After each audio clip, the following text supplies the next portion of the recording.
जी नाज़रीन, welcome back. एक दफ़ा फिर आपको खुशामदीद कहते हैं। मेडिकैम खेलो Pakistan HBL PSL 10 powered by me body spray and the orchid school. इसके साथ मैं हूं आपका मेज़बान डॉक्टर बुलंद इकबाल और आज मेरे साथ मेरी साथी मेज़बान मौजूद है नूरिश खान।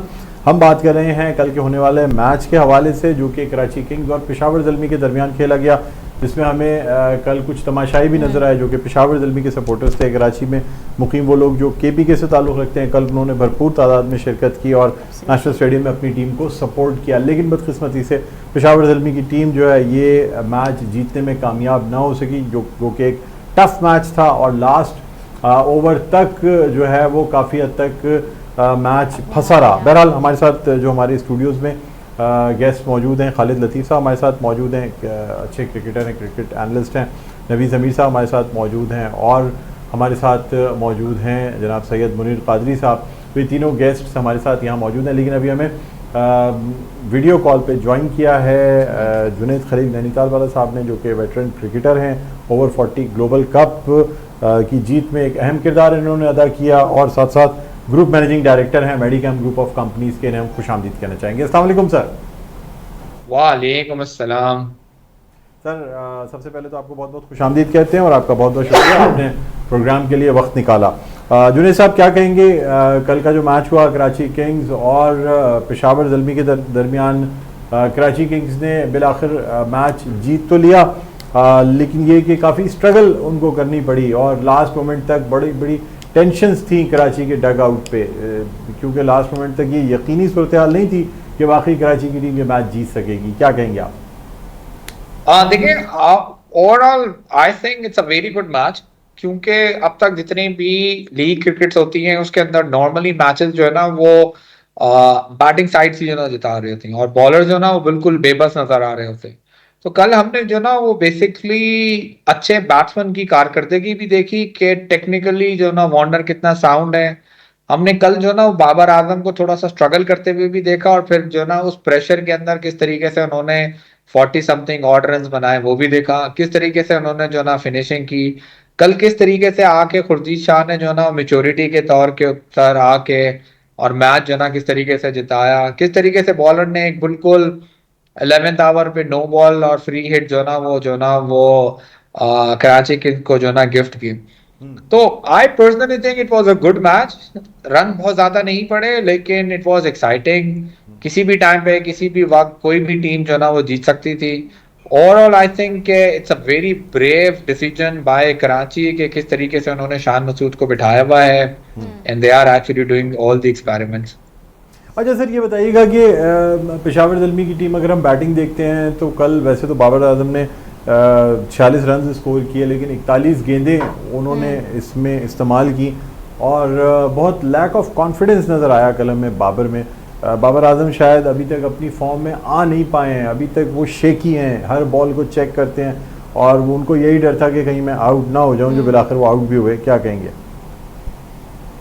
देखिए, अब ओवरऑल जो ना he is actually going through those phase जिसमें कोई भी बैट्समैन किसी भी टाइम पर जो ना वो फंस सकता है और वो बेसिकली फंसे हुए भी हैं। One good inning 70-80 free 4 run कहीं भी उनको जो ना इस मुश्किल से बाहर निकाल देंगे। कल पिच ऐसी थी, इनफैक्ट इवन हमने वार्नर को देखा तो he was also struggling, but क्योंकि उनके सामने सेकंड बैटिंग थी, टारगेट बहुत डिफिकल्ट नहीं था, इट वाज अचीवेबल टारगेट, तो इसलिए उन्होंने पूरा टाइम लिया। बट बाबर आजम की बैटिंग जो ना वो थोड़ी सी डिफरेंट थी और अगर हमने साथ देखा कि साइम अयूब, देखें वी वर ओनली क्रिटिसाइजिंग कि बाबर आजम क्या कर रहा है, बट हम ये क्यों नहीं देख रहे कि साइम अयूब क्या कर रहा है। वो भी कोई यंगस्टर नहीं 4 रन है। पे आउट हो गए सर कल। बिल्कुल तीसरा बिल्कुल। उनका जो ना ये सीजन चल रहा है, इंटरनेशनली पाकिस्तान को रिप्रेजेंट कर चुके हैं हर फॉर्मेट के अंदर। तो ये भी थोड़ा सा अनफेयर होगा कि पेशावर सिर्फ और सिर्फ जो ना सवाल बाबर का पूछे। व्हाई डोंट वी से कि साइम अयूब क्या कर रहा है और बाकी जो 11 लोग हैं वो क्या कर रहे हैं, जो पूरा सही बात कॉम्बिनेशन है। जो ना बनाया। जैसे अब हुसैन तलत है, पिछले 10 सालों से जो ना लीग क्रिकेट खेल रहे हैं, 20-25-30 रन बना के जो ना एक ऐसी जगह के ऊपर जाकर आउट हो जाते हैं जहां पर नजर आता है कि बिल्कुल जो यंगस्टर्स का काम है। मुझे याद है, मतलब इनफैक्ट खालिद इस चीज को जो ना वो सेकंड कहेंगे कि मतलब बड़ी क्रिकेट हमने हुसैन तलत को जो ना वो कराची के अंदर जो ना रमजान में और रमजान के बाद जो ना वो खिलाई है। सही बट बात। अभी भी वही ऐसा लगता है कि वही आपका 19 साल 20 साल का जो ना लड़का आके जो ना खेल रहा है, जो अब तक उसको फिनिशिंग करनी नहीं आई। सर अली रज़ा के बारे में क्या कहेंगे? कल के हवाले से जितनी एक्सपेक्टेशन की जा रही थी अली रज़ा से, वुड ने मेरे ख्याल में ज़्यादा ब्रेक थ्रूज दिए अली रज़ा के बनिस्बत, और अली रज़ा से कुछ एक्स्ट्राज भी ज़्यादा गए, बल्कि ख़ुद परेशान थे जिस वक्त नो बॉल कॉल की गई रिव्यू के बाद। क्या कहेंगे आप? देखिए ओवरऑल जो ना, ऑफ कोर्स उसका कोई कंपैरिजन नहीं है वुड के मुकाबले में। वुड इंटरनेशनल क्रिकेट जो ना वो खेल चुके हैं, तमाम लीग के अंदर जो ना अपनी रिप्रेजेंटेशन जो ना वो दे रहे होते हैं। अली रजा उसके सामने बिल्कुल जो ना वो बिल्कुल अपकमिंग जो ना वो है, आज तक उसने इंटरनेशनल मैचेस के अंदर जो ना वो नहीं खेला, तो उसका कंपेयर करना तो सबसे पहले जो ना उसके साथ ज्यादती होगी। बट आई थिंक ओवरऑल जो सबसे खुशाइन बात यह है कि basically Peshawar sorry Karachi actually giving him a chance के इतनी क्रूशल जो ना मौके के ऊपर जो ना उसको खिला रहे हैं, and I hope is gonna be a good prospect for incoming Pakistan team. देखिए पहले सीजन के अंदर, दूसरे सीजन के अंदर किसी को भी जो ना वो इतना जज नहीं करना चाहिए, उसको पूरा टाइम देना चाहिए, डोमेस्टिक क्रिकेट के अंदर भी, लीग क्रिकेट के अंदर भी, एंड आई होप आने वाले वक्तों में उसको और भी जो ना लीग्स मिले। बट आई थिंक ओवरऑल वो जो नो बॉल थी ना, दैट्स वेरी क्रूशियल। जी बिल्कुल, जिस मौके पे थी ना सर, वो मौका बड़ा, खुद भी उनको उम्मीद नहीं थी और बड़े डिसहार्टेंड हुए थे वो, इसलिए कि उस वक्त एक फ्री हिट नो बॉल और एक रन दे देना, जिस वक्त एक एक रन क्रूशियल हो, और कुछ मिसफील्ड्स भी हुई, कुछ सिंगल्स जो हैं वो डबल्स में बदले मिसफील्डिंग की वजह से। आप नूरिश क्या पूछना चाहेंगी? मैं ये पूछना चाहती थी सर आपसे कि हमने देखा कि जो कराची किंग्स के स्टार्ट के जो मैचेस थे उसमें हमें टीम की कॉम्बिनेशन कुछ सेट होती नज़र नहीं आ रही थी, तो कल हमें, आपके ख्याल में क्या आपको लगता है कि कल हमें एक अच्छी टीम कॉम्बिनेशन दिखी है कराची की, और आपको लगता है कि क्या यही टीम कॉम्बिनेशन आगे का जो ये PSL का पूरा सीजन है वो कराची को मैचेस जिताने में कामयाब रहेगी?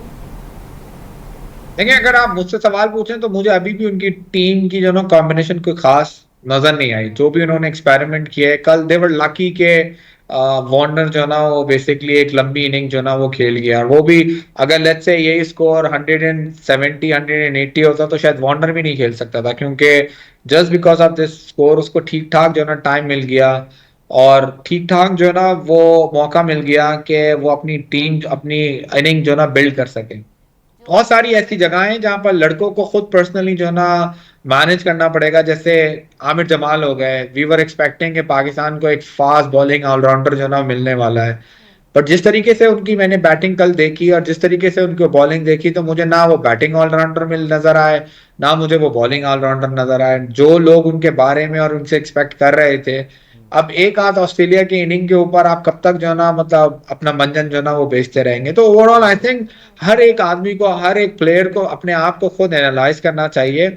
और मुझे इनफैक्ट आप इफ आई डोंट रिमेम्बर, किसी एक प्लेयर का मैंने इंटरव्यू देखा कि उसने ये कहा कि मुझे मेरा अपना पर्सनल कोच है, मेरी अपनी पर्सनल एनालिसिस जो ना वो टीम, और वो मुझे बेसिकली हर एक चीज मेरे हिसाब से जो ना वो बताती है, रादर देन कि मैं एक जर्नल कोच और एक जर्नल जो ना लोगों को हायर करके अपने साथ रखूं। तो आई थिंक अब जिस किस्म की क्रिकेट ये लोग लड़के खेल रहे हैं या खेल चुके हैं, इनको बेसिकली पर्सनलाइज जो ना वो अपने पर्सनल पेरोल के ऊपर अपने कोचेस जो ना वो रखने चाहिए। और पाकिस्तान के अंदर वो इतना महंगा भी नहीं होते, और वहां बेसिकली उनको ये देखना चाहिए कि it's not only social media के जिसके अंदर वो आए और आके लोग इनके बारे में बात करें, खुद अपनी परफॉर्मेंस देंगे, खुद अपनी परफॉर्मेंस को एनालाइज करें और आए डिजर्विंग जगहों के ऊपर आके जो ना वो खेलें। तो कराची को भी जो ना सही कॉम्बिनेशन पर खेलना चाहिए। ठीक है। अच्छा सर, हमारे पास यहाँ गेस्ट भी मौजूद हैं और इनसे भी हम चाहेंगे कि आप बात करें। खालिद लतीफ़ साहब, क्या पूछना चाहेंगे जुनैद खलील साहब से? अस्सलाम वालेकुम जुनैद भाई, कैसे हैं आप? ठीक हैं अल्हम्दुलिल्लाह, आप बताएं। मैं बिल्कुल ठीक हूँ। पहले मुझे ये बताएं, आप सारे मैच बॉल टू बॉल देखते हैं? सारे मैच नहीं देखता, कल का इत्तेफाक से मैच मैंने थोड़ा सा देख लिया था, और बाकी मैचेस भी कोशिश करता हूँ कि अगर बॉल टू बॉल ना देख सकूं तो कम से कम उसका मैचेस जो ना वो उसकी हाइलाइट्स और उसके जो ना वो मैच में कुछ ना कुछ जो ना जरूर जो ना देख लूं। इसीलिए बड़ा अच्छा लगता है जब आप बात करते हैं तो एक चीज़ समझ आ रही होती है कि पूरा मैच देख के एनालिसिस कर रहे होते हैं, किसी के ऊपर बात करते हैं तो अच्छा लगता है। मैं 3 चीज़ें आपसे पूछना चाहता हूँ। मुझे सिर्फ ये बताइएगा कि मुझे बताइएगा, ये आरिफ याकूब है, बहुत ज़बरदस्त बॉलर है, बड़ी ज़बरदस्त परफॉर्मेंस है, इसको अभी तक हम लोग भी डिस्कस नहीं कर रहे और ओवरऑल भी उसको ज़्यादा डिस्कस नहीं किया जा रहा है, जबकि उसकी परफॉर्मेंस बहुत ज़बरदस्त है। मीर हमज़ा बहुत ज़बरदस्त बॉलिंग कर रहे हैं, बड़े ज़बरदस्त यंगस्टर हैं, बड़ी अच्छी उनकी लाइन ऑफ लेंथ है और परफॉर्मेंस बड़ी ज़बरदस्त है, जो कभी पाकिस्तान टीम में जाते हैं बाहर हो जाते हैं। और इनके बारे में थोड़ा सा मुझे बताएं। और अब्दुल समद, ये पिछले मैच में इन्होंने लास्ट मैच में बड़ी ज़बरदस्त बैटिंग की थी, लेकिन कल फिर जो है वो उनका बैटिंग ऑर्डर बहुत नीचे है, फिर उनमें कितना पोटेंशियल है इस पर थोड़ा सा बताएं। फिर एक सवाल और जो आपने करा जो कोचेस के बारे में किया, वो फिर मैं इसके बात करता हूँ। देखिए, सबसे पहले तो आई थिंक के अमीर हमजा में वो पोटेंशियल है कि जो किसी भी किस्म की इंटरनेशनल क्रिकेट के अंदर जो ना मौजूद होना चाहिए, क्रिकेटर में मौजूद होना चाहिए। Good follow through, good delivery, good bounce, good pitch, swing के ऊपर थोड़ी सा जो ना काम करना चाहिए और वो हो जाएगी। अनफॉर्चुनेटली पाकिस्तान के अंदर या लीग क्रिकेट के अंदर आपको स्विंग थोड़ी सी कम मिलती है, क्योंकि नॉर्मली बैटिंग सपोर्टिव जो ना वो ज्यादा होती है। और कल थोड़ी सी पिच बॉलर्स को सपोर्ट कर रही थी, तो कल हमने उसकी बेसिकली बॉलिंग भी देखी, क्वालिटीज भी देखी, उसकी आउटस्विंग भी देखी, उसका उछाल भी देखा, जो इनफैक्ट एक रिव्यू हुआ उसके अगेंस्ट जो शायद बाबर आजम के ऊपर ही था, जिसपे वो LBW था, लेकिन बॉल अच्छी बाउंस कर गई तो बाबर आजम जो ना उसके ऊपर सेफ हो गए। तो आई थिंक ओवरऑल जो ना he is a good prospect, और पाकिस्तान को एक्चुअल में उसके ऊपर काम करना चाहिए, क्योंकि अब इंटरनेशनल क्रिकेट में यू नीड अ वैरायटी। आपको राइट हैंड फास्ट बॉलर भी चाहिए, आपको लेफ्ट आर्म फास्ट बॉलर भी चाहिए। एक टाइम ऐसा था जिस वक्त पाकिस्तान के पास चारों के चारों जो ना लेफ्ट हैंड फास्ट बॉलर जो ना वो बॉलिंग करा रहे थे, राइट हैंड की जगह नहीं बन रही थी। बट अभी हमारे पास एक शाइन के बाद जो ना कोई सेकंड ऑल्टरनेटिव नहीं है, तो I think Mir Hamza is a good prospect. Second जो आपने नाम लिया, अनफॉर्चुनेटली मैंने उसको फॉलो नहीं किया, मैंने उसको बहुत ज्यादा जो ना वो देखा नहीं, इसलिए मैं उसके बारे में कोई कमेंट करूंगा नहीं। देखिएगा, बिल्कुल बहुत अच्छा, वो मैं अब जरूर देखूंगा। हाँ, अब्दुल समद को मैंने जरूर देखा। देखें, अब्दुल समद को टीम खिला रही है as a finisher, and they are not expecting कि आप हमारे लिए जो ना वो 60 70 80 रन बनाएं। For him his role is, and team is defined him, कि भाई आपने 7 बॉलें खेलनी है, आपने 10 बॉलें खेलनी है, और हमें 20 से जो ना 22 रन जो ना बनाने, और इधर ही is playing as a finisher role. अब जिस इंटेंट के ऊपर वो मैच खेल रहा है, उसके अंदर वो आपको हर बार डिलीवर नहीं कर सकेगा, क्योंकि आपको खुद मालूम है हार्ड हिटर्स जो है ना हर दफा जो है ना उनके लिए डिलीवरी जो है ना पर छक्का मारना, चौका मारना, और आप यही एक्सपेक्ट कर रहे होते हैं। तो आई पर्सनली थिंक के he is a good prospect. PCB should invest in him, क्योंकि अगर अभी जो हमारे इंटरनेशनल क्रिकेट में कमी किसी चीज की नजर आ रही है, तो हमें अब्दुल रजाक, शाहिद आफरीदी, या वो प्लेयर जो बेसिकली 20 बॉलों पे 25 बॉलों पे 30 35 40 रन बनाने में कामयाब हो जाते हैं शॉर्ट फॉर्मेट में, और यही वो लड़का है जिसके ऊपर हमें एक्चुअल में जो हमें नजर भी आ रहा है।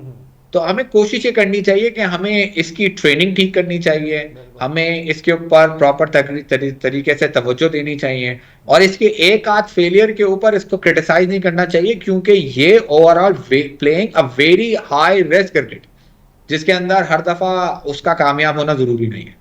ठीक है सर, नवीद ज़मीर साहब भी मौजूद हैं जी।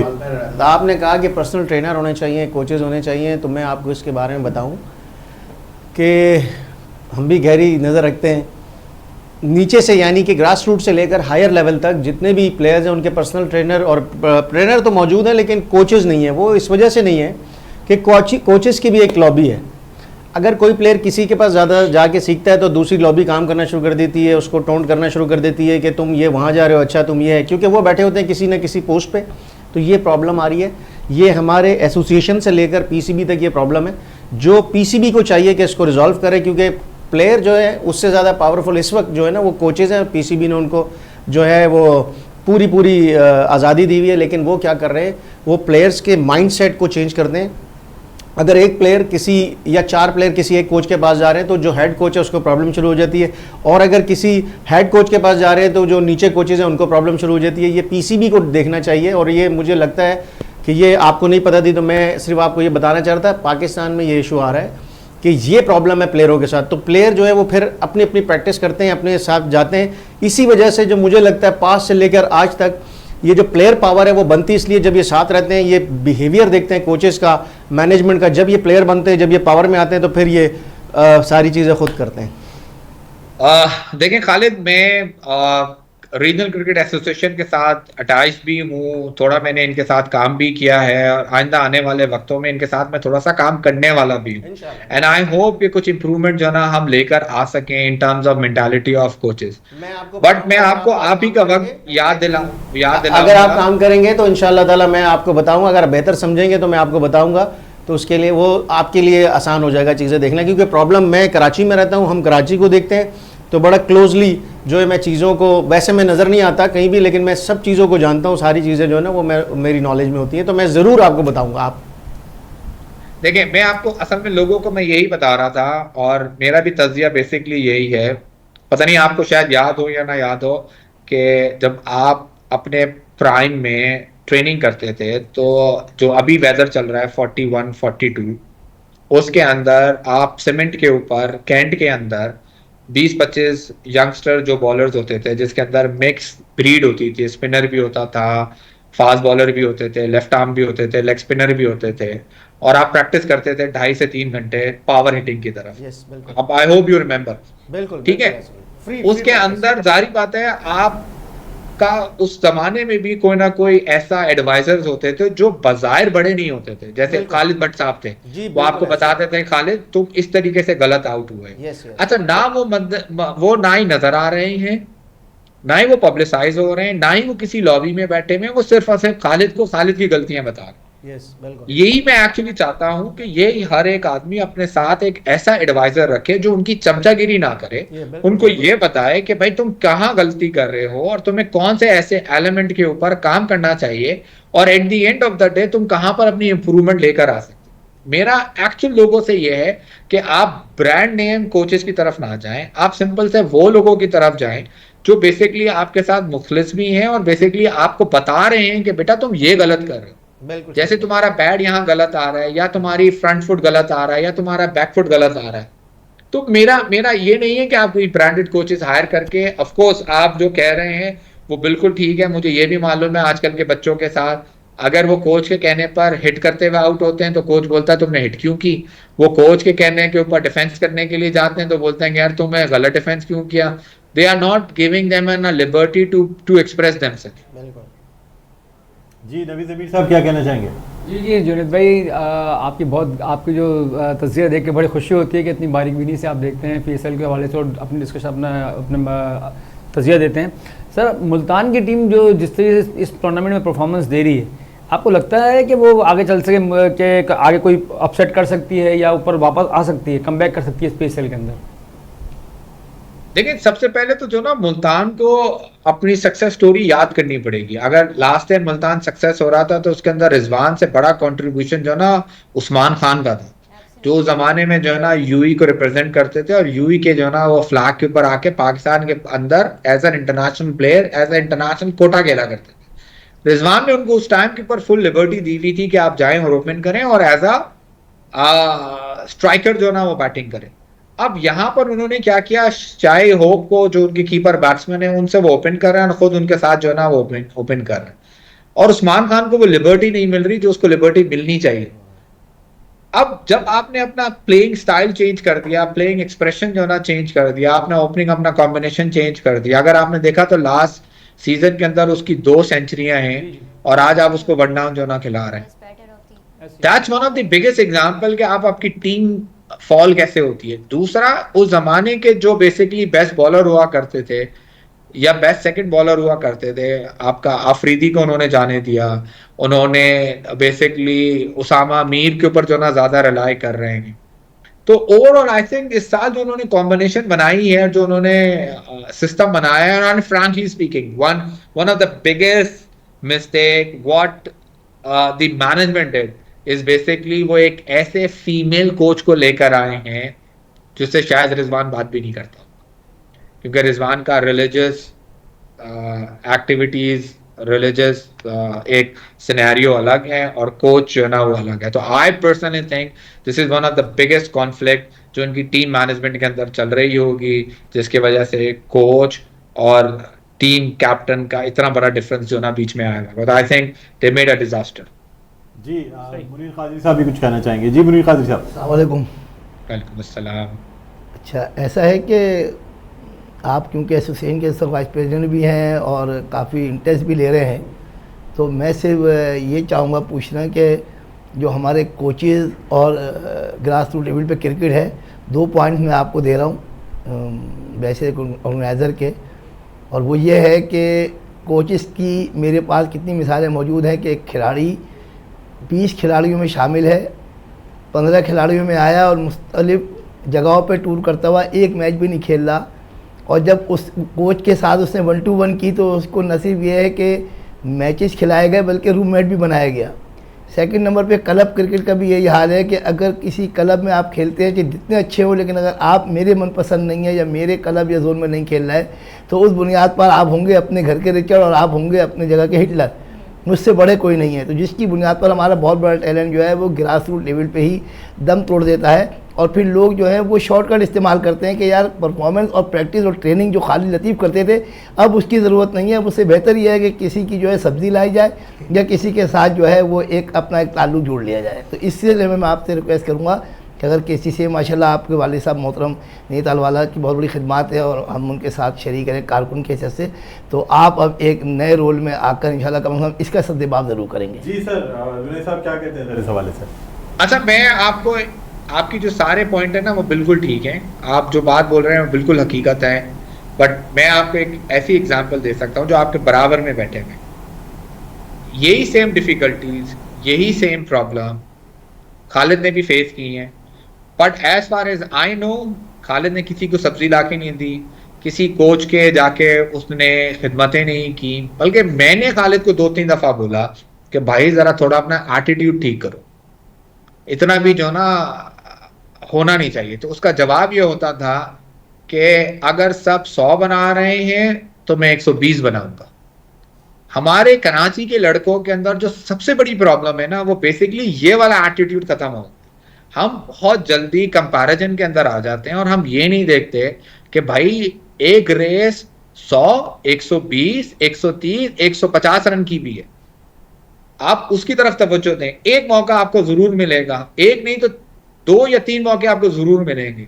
उस 1 या 2 या 3 मौके के ऊपर आप ये प्रूव करके दिखाएं कि भाई आपकी अपनी कैपेबिलिटीज क्या है, और वो सिर्फ और सिर्फ कैपेबिलिटी उसी सूरत में है जिस सूरत में आप एक्स्ट्रा ऑर्डिनरी अपने आप को फिट रखें, आप अपनी प्रैक्टिस जारी रखें और तवक्कल रखें अल्लाह सुब्हाना ताला के ऊपर कि कामयाबी और नाकामी सिर्फ अल्लाह के हाथ में, ना जुनैद के हाथ में है, ना कामरान के हाथ में है, ना मुस्तफ़ा के हाथ में, ये सिर्फ और सिर्फ जो ना अल्लाह सुब्हाना ताला के हाथ में है। And Khalid is one of the biggest example. और दूसरा ये शॉर्टकट ढूंढना जो ना, अगर शॉर्टकट ढूंढने पे लोग पाकिस्तान खेलते हैं तो खालिद के साथ ऐसे 200 लड़के मौजूद थे जिनको मैं भी जानता था और खालिद भी जानते थे, जिनको मेडिकेम ने सपोर्ट भी किया, प्रमोट भी किया, बट उन्होंने शॉर्टकट लिया और वो जाके उस सिस्टम में गए और उनका नाम और निशान दुनिया से, सॉरी क्रिकेट की दुनिया से मिट गया। तो अगर shortcut was a success story तो वो शायद खालिद से ज्यादा खेल लेते। ठीक है सर, बहुत बहुत शुक्रिया जुनैद साहब, आपने प्रोग्राम के लिए वक्त निकाला और हमें इतना अच्छा तबसरा दिया। बस एक लास्ट बात आपसे पूछना चाहूँगा कि आज के मैच में यानी लाहौर कलंदर्स और मुल्तान सुल्तान में किसको देख रहे हैं आप, कौन सी टीम ज़्यादा अच्छा प्ले करेगी?